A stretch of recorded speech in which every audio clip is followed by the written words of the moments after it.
In this video, we're going to be looking at slope.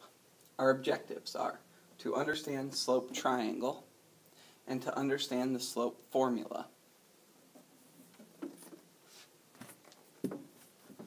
Vocabulary is slope, the slant of a line, or rate of change. Rate of change and slope are really the same thing. We just typically use slope to reference rate of change because it's just easier to say.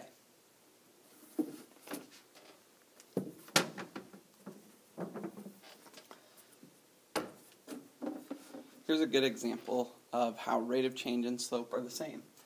Rate of change is known as delta y over delta x, or change in y over change in x.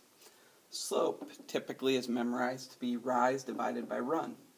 Well, delta y is the rise, the up and down. If you think about a coordinate plane, the y goes up and down. Change in y, rise. Our delta x goes left and right. Well, what's easier to run on? Something that's flat or something that's going up and down? So delta x is known as our run.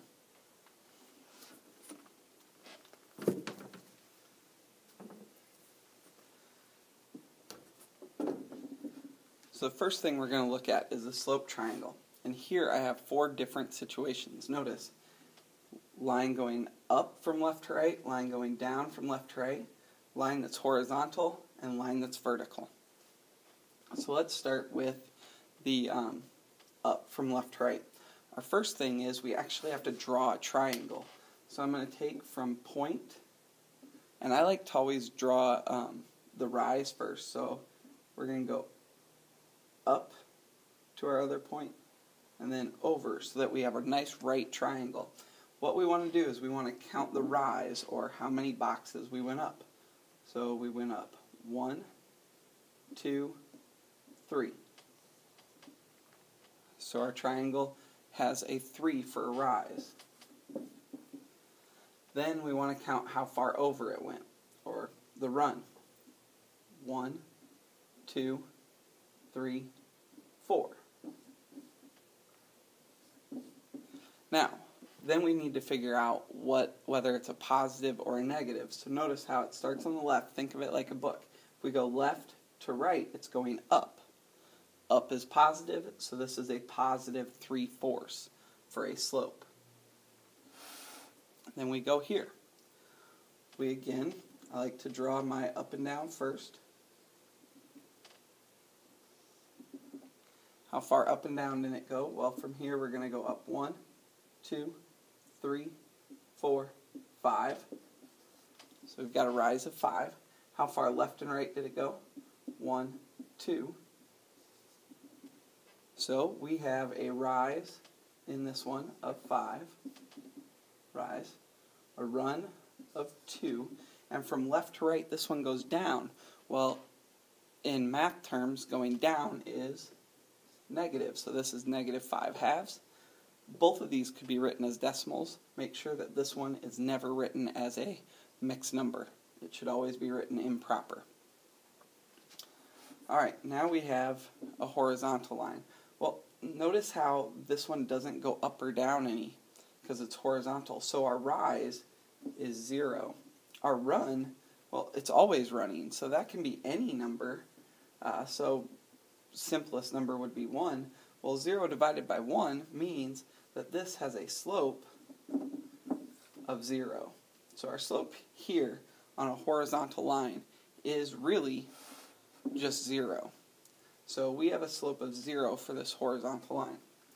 The vertical line, notice how it rises infinite numbers. So let's go with a simple number again. Let's go with 1. And it runs none, so we've got 0 on the bottom.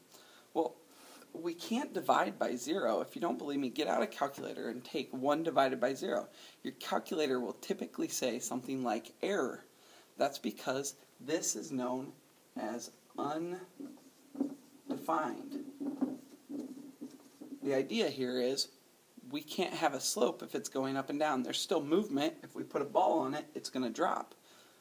But we can't measure how much movement because it's only going up and down.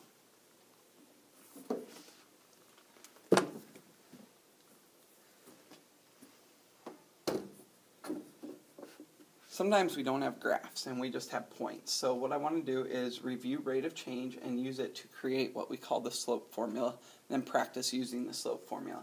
So rate of change, we go from 0 to 1 is 1, 1 to 3 is 2, 3 to 6 is 3, and 6 to 10 is 4. Delta y, 4 to 6 is 2, 6 to 10 is 4, 10 to 16 is 6, 16 to 24 is 8. So delta y over delta x would be 2 over 1, 4 over 2, 6 over 3, and 8 over 4. All of these come out to be 2. So now what we want to look at is, how did we get the delta y each time? Well, from 0 to 1, we moved one spot. Well, what we really can do to make it simple is we can take 1 minus 0. So our delta x is really this 1 minus that 0. So this we call x2 because it's the second one in order. So what we do is we go x2 minus x1. Notice here, from 1 to 3, we go 3 minus 1. So 3 minus 1, x2 because it's the second one in order, and x1. The same thing holds true for the y values. 4 to 6 is 2. Well, that's really just 6 minus 4. So the second y minus the first y. So our slope formula is really y2, meaning our second y value, minus our first y value over our second x value minus our first x value. So this is our slope formula, what we're going to use for our next problem.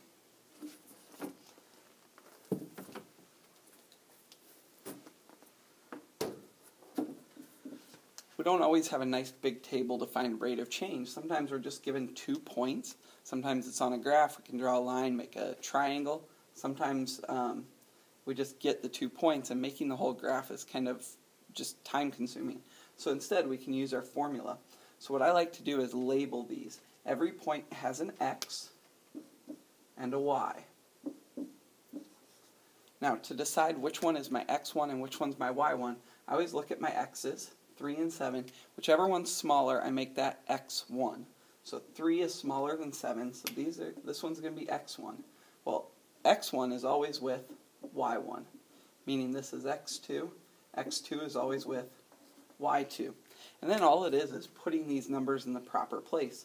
Notice it's always going to be subtraction. If you subtract a negative, that changes to adding, but don't forget the subtraction signs, and don't forget your negative signs. So we've got y2, which is negative 1, minus y1, which is negative 7,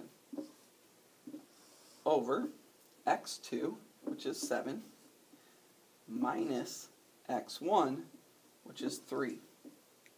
So in this situation, we have negative 1 minus a negative 7. Minusing a negative is really just adding.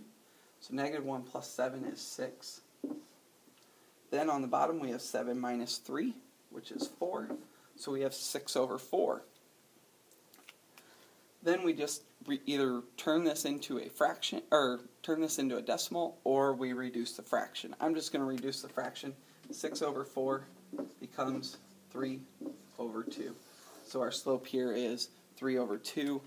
You could also write it as the decimal 1.5. So this was our lesson on slope. If there was anything that you missed or you need more help with, please rewind, watch again, try and pick it up, and bring any questions you have to class. Thank you.